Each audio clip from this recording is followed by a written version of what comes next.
Welcome to B.Lynn's Hustle and Lifestyle Talk Show. This is the second episode, and again, this is not a podcast, it's a talk show. On this second episode, we have actor C.J. Nevels.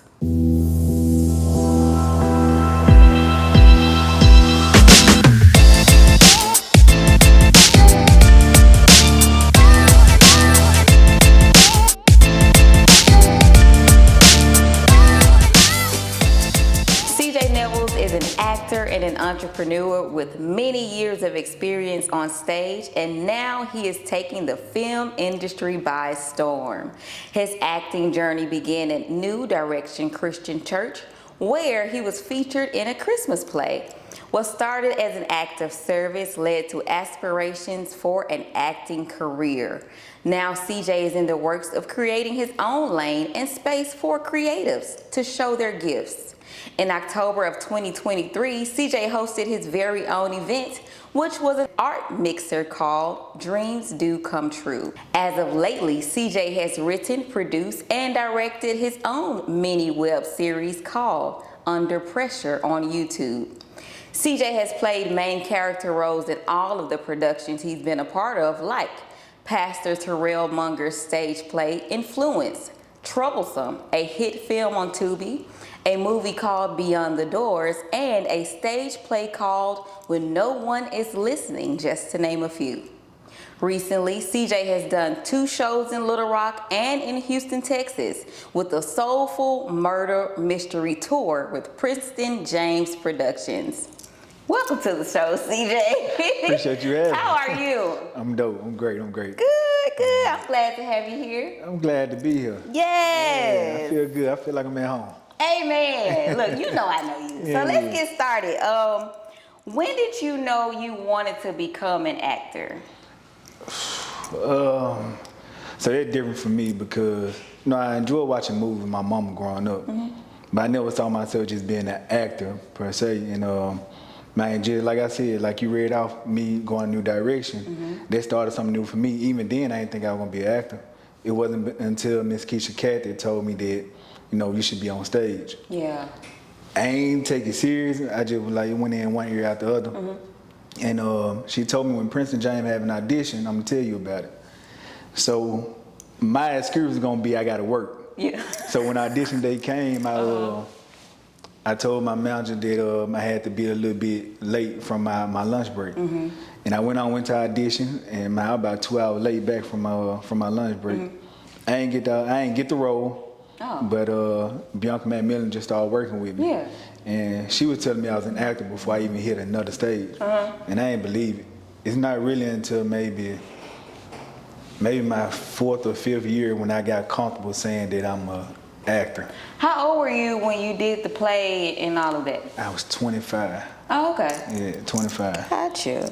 Okay. So I guess I was 25 then when I started saying I could actually 25. do it. Yeah. Seriously. Yeah, seriously. So do you have any well-known actor influencers, or who is your favorite actor? Oh, well, man, come on. It's always Denzel #1, I used to love watching Tupac growing up too, though. 'Cause I feel like he was real underrated. Yeah. And cause my favorite movie was like Juice. That was one of my favorite movies. And then he played when I see him play a dirty cop in a movie called I think it was Gangland.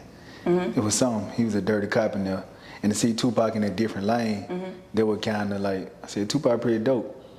And I think Tyrese is another one I like to watch, and Oh My Ups. Yes. Yeah. Okay. So you like to see like your favorite type of actors in different type of roles? Oh yeah. Cause it showed like range. Like people, I was so used to seeing Denzel as a sort of good guy to the point when he did Training Day, it was like, I ain't even know he can do that. Yeah. And seeing Tupac, knowing he was a gangster rapper per se, then to play a love interest in Poetic Justice. Exactly. You know what I'm saying? Yeah, that's dope. That is dope. It's a different way to look at it. So like when you're auditioning for different plays, for different movies, do you have like a go-to monologue that you like to, Well, as of lately, it just been people really hitting me up about saying I got this role in mind for you. Yeah. Cause I ain't gonna lie, I hate audition. I hate audition. Yeah, but it builds your confidence But I hate them because like I'm naturally an introvert, to be honest. So when I'm on stage, people can't even tell that I'm like that. Gotcha. But if I had to say go to monologue, it would be when Pete talking to Jody in the garage. Anytime I want to be saved. Yeah. On Baby Boy. On Baby Boy, yep. Okay. So, who is your favorite character role that you played so far, and what was that show or movie about?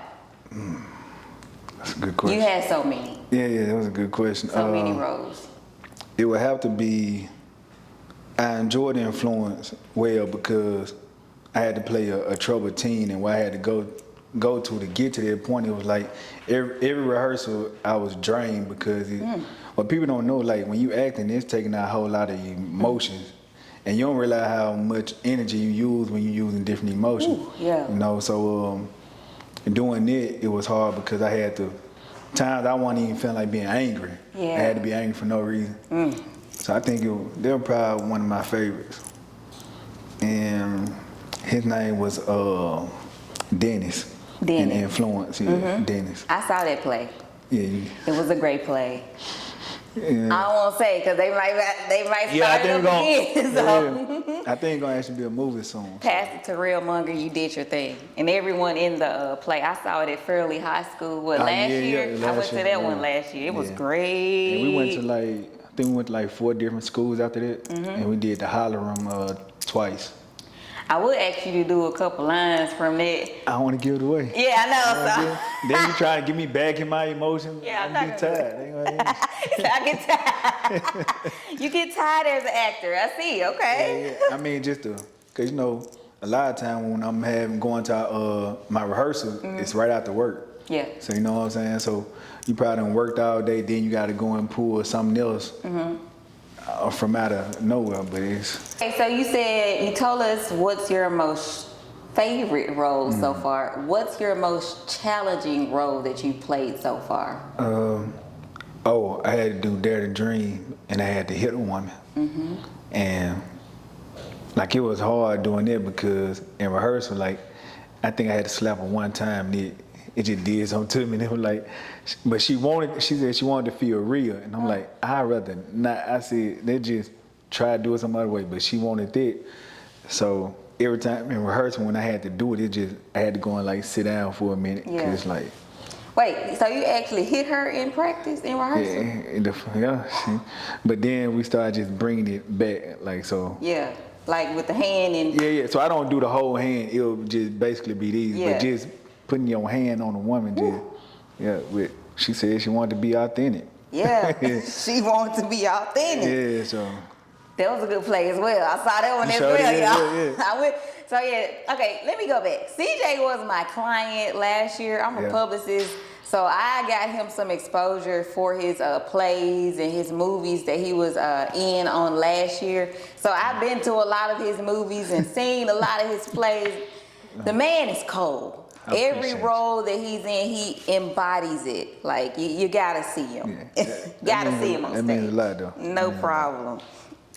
So I gotta ask, do you ever get nervous before you start shooting, before you hit the stage, and how do you shake those nerves? I'm nervous before every show and rehearsal. And rehearsal? Rehearsal, I'm nervous. Okay. Don't nobody know it. Well, they know after I tell them, but yeah. The thing is, once you get in it, it's more of just not messing up then. So that what gets me out of my nervousness. I be nervous, but once I'm in it, right now, it's just hey, don't mess up. Yeah. So basically that. And then we get the reaction from the crowd. It's that instant gratification. They'll be okay, let's just keep moving. So you don't do anything to shake those nerves beforehand? I take 2 shots. If I'm being honest, take 2 shots. That's hilarious. You gotta do something to calm your nerves. Okay. I take 2 shots. I can't do it for every show. Some shows we done had it done been at a church. Or so that time I kind of got to thug it out. But if I'm at just a theater, I'm going to pop 2 shots. Gonna pop 2 shots. Yeah. You get the reel on B.Lynn's Hustle and Lifestyle Talk Show, okay? Yeah. Okay, but do you have any younger relatives or kid or mentees that want to get into acting because of you? Yeah, man, I got cousins that just want to do something now, like put me on a movie. Yeah. I'm like, I ain't got that to the point where I can just do it just yet, put you in. Like, I'm still getting my feet wet, but I do like let them know about auditions and stuff like Yeah. that.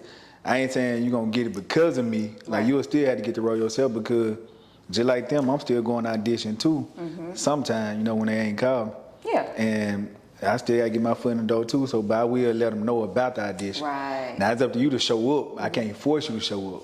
That's what I was going to ask you. What advice would you give to those younger people who want to make acting their lifestyle? I tell you, just do it. And to be honest, like, it gonna be certain challenges that come, and it make you want to say, F it. I ain't gonna cuss, but yeah, it'll make you want to quit. And cause I still be at that point sometime myself. I mean, life gonna life even when you try and chase a dream. Yeah. But just being persistent through it.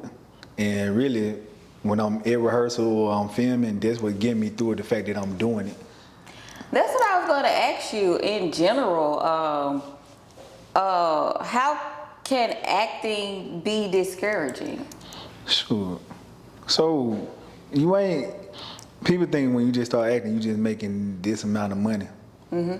Like, you still got bills and stuff too, and then like, if you're doing theater, Yeah. it's time consuming.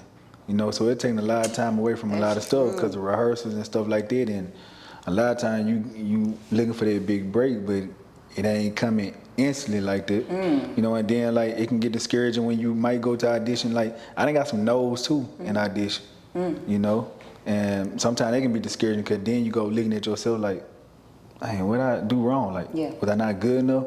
And a lot of times it ain't that you ain't good, that role just wasn't for you. Exactly. You know what I'm saying? But it can hit you as a, like Erykah Badu said, you a creative, you sensitive about your art. Yeah.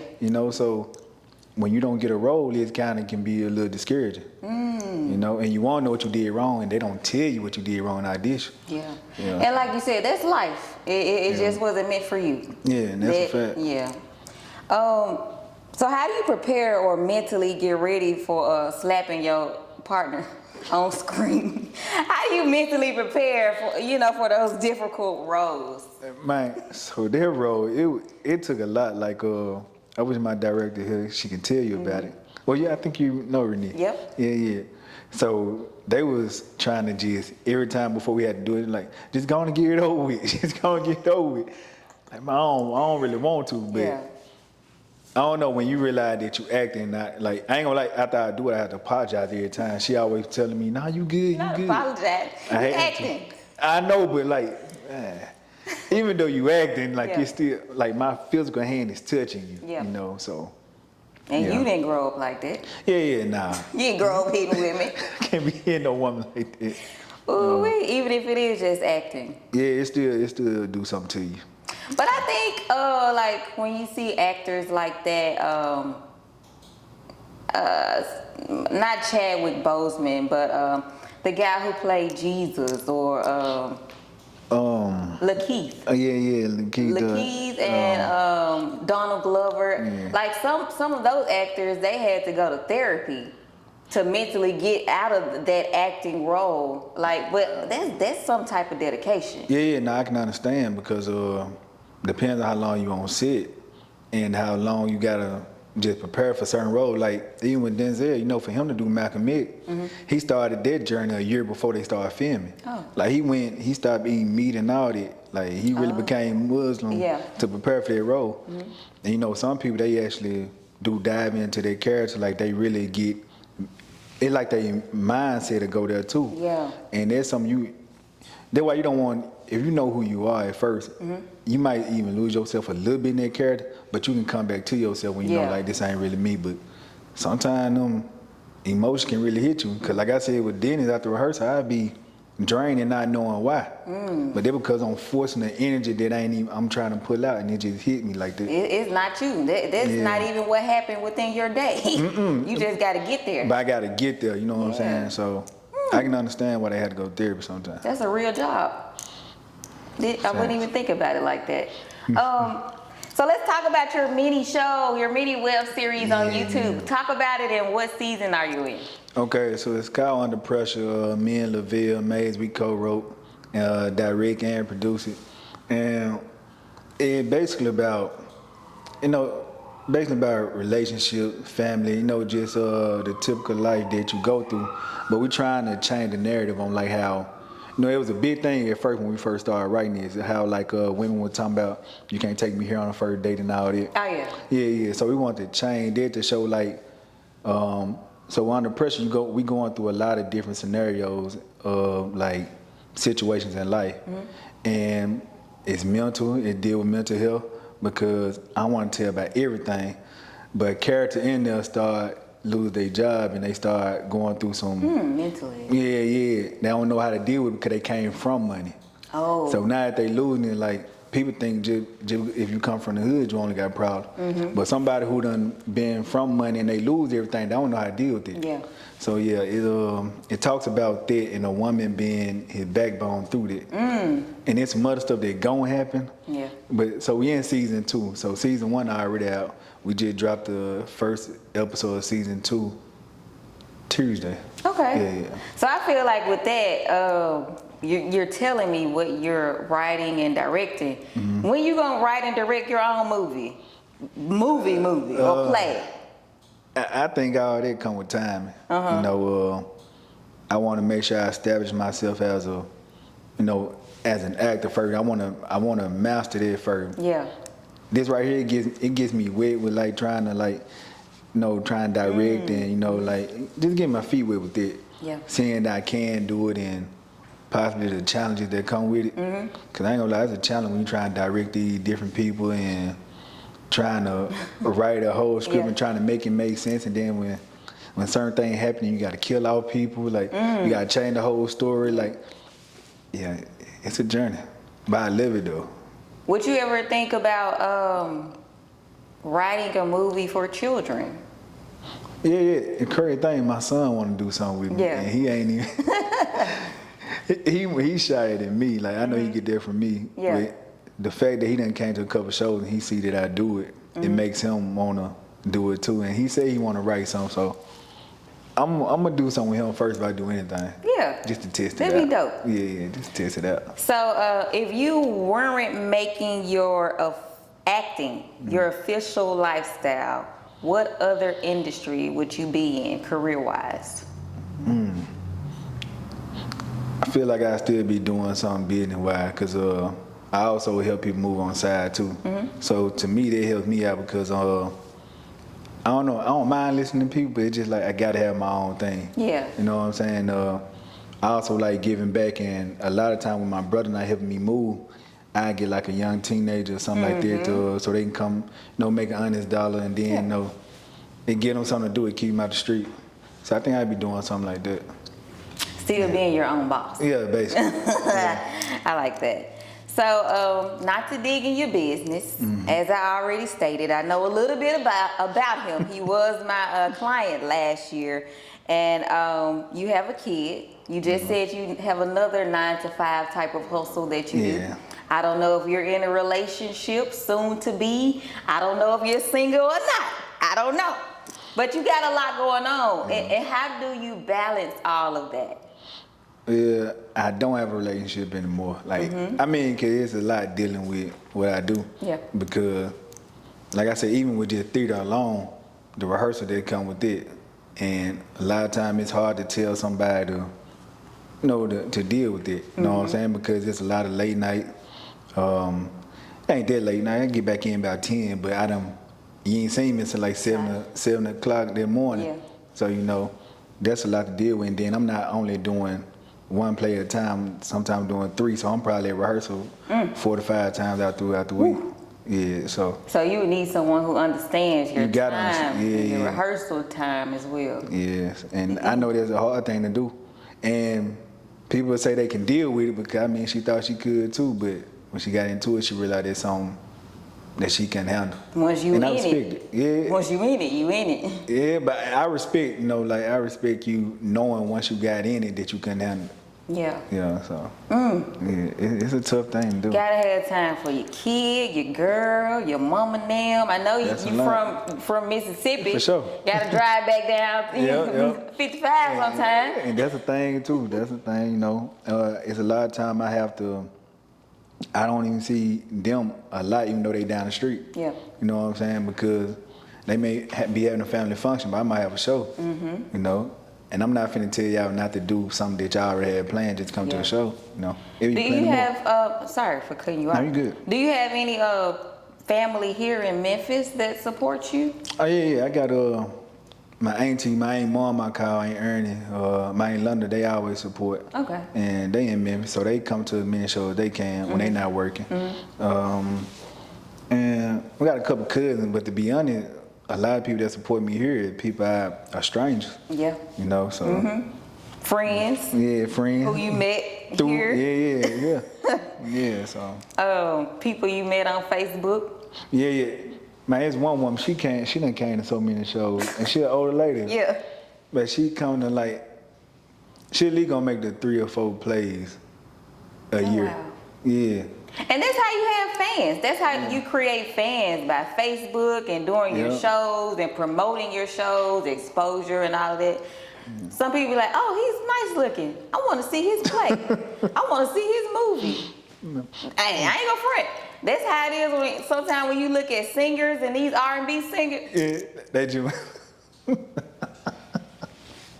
He might not even can sing that well, but he fine. Hey, I want to go to one of his shows. But the great thing, they showed me something too though, because even if it is the attraction that get you first, the fact that you leave with something, show me that I'm doing my job. Because if I was horrible, you might want to come see me again, but you're gonna try to shoot your shot eventually. You know, but a lot of them really just be wanting to come support, and that's it. And so I appreciate that. Yeah, because once they see this man on stage, on screen, like, oh, whoa.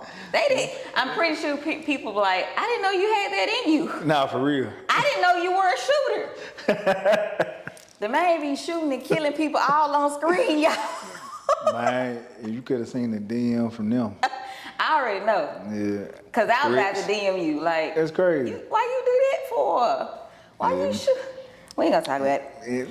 Watch the movie on Tubi. There we go. Troublesome, right? There we go, Troublesome. Yeah, watch that. Shout out to the director, my guy Jason. Jason and John Hamilton. Yes. And what's that other friend name with the dreads? Cortez. And they got their own shop. Him and his wife. My Future buddy Power. and Power. Power, yeah, Power. We love them too. Yeah. We love them. Shout out to them. Yeah. So let me know. What else do you have coming up later this year, this month? What else is going on with you? Okay, this month got the dinner. August the 9th with Basil. Okay. August 15th. That's my birthday, matter of fact. All right, Leo's in the house. You know what I'm saying? We doing a show. I want to say it's in Jackson, Mississippi. I think that's where it's at. Yeah. The Soul from Murder Mystery. We're doing that one too again. The 17th is another show with Soul from Murder Mystery. Okay. The 23rd, I'm doing a play. I'm tripping. 23rd, I'm doing a play called. You posted it. Yeah, I just posted it. I just saw it too. Who Dropped You? I'm so sorry about Natasha Clay here. I'm sorry, Natasha gonna get me too. Yeah. And the 24th, I got another Soul for Murder Mystery show. That's August. That's August. Yeah. I think September, I'm just doing filming. Okay. Filming with a guy named Keno. In October, we got to play with Basil, October the 10th through the 13th. Wow. Yeah. I'm trying to think off the top of the head, but I think that's it. How do you, because you just said sometimes you're in like 3 different films or plays at one time. How do you remember all of those lines? God. I promise, that's God. Yeah. Shout out to him, because I don't know, I get that question a lot though. Yeah. But yeah, it most definitely him, because the crazy thing, I hated reading growing up. If I wasn't interested in it. Yeah. I ain't care about reading like the Beowulf and all that type of stuff. I ain't like that, but if something I enjoyed, I ain't mind reading. Yeah.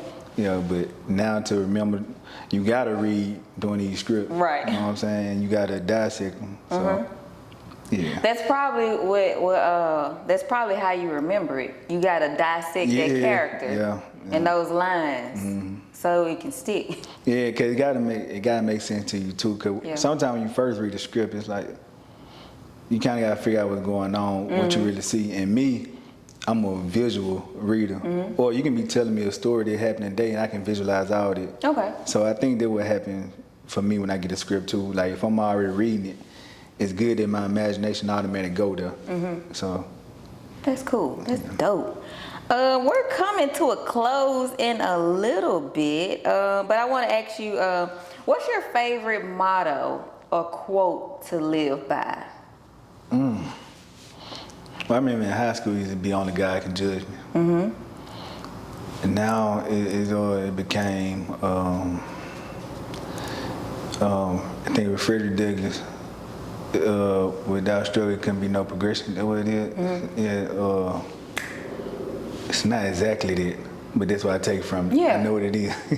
Okay. Right now it's 2025. Where do you see yourself within the next 10 years? You can say in general, or you can talk about your acting lifestyle. Well, I feel like I'll be almost touching 1 million in 10 years, or if not, I already touching 1 million. Right. But to be honest, it's kind of hard for me to do that nowadays, only because 10 years ago, I ain't see myself doing this. You know, so I just try to say this. This is one motto I use now. Stop putting a cap on God. And my guy DG had told me about that one. Stop putting a cap on God. Yeah. So that's why I have goals and stuff that I might have for myself. But when it go to like just saying when I reach them, I don't know, cause man, God can change something just like that. Right. You know, that's so true. I don't know. I'm just see what he got for me. Yeah. That's a great answer. Before we come to a close, give us your social media pages. How can people reach you and all that good stuff? Facebook is CJ Nevels. Instagram CJ_Nevels. TikTok CJ_Nevels. I think it's a 7 right there behind it, cause my last one got messed up. So yeah, I think that's all. And Under Pressure, the web series. That's on YouTube. That's it. Thank you, CJ, for coming on the show. It's always a vibe. Always. I feel like I'm at home with you. Yeah. This ain't no interview. Yeah. Look, you said we're going to work together again. I did say that. I need you. Okay. Because my August are already crazy. So I know October and December and November finna be a little wild. So. All right. So this winter. Yeah, we want to. I'll be expecting. So you're going to be free. That's the problem, because you were too booked up for me. I did say that. Yeah, like, that was the problem. I got you. All right. Just like I got you on. Yeah. I got you. All right, for sure. For sure. Always a vibe talking to CJ Nevels. Thank you again. I appreciate you for having me. If you want to be a guest on B.Lynn's Hustle and Lifestyle Talk Show, go to my website, brandylynnpr.com, and make sure you follow me on Instagram at brandylynnpr. Thank you for tuning in. Until next time.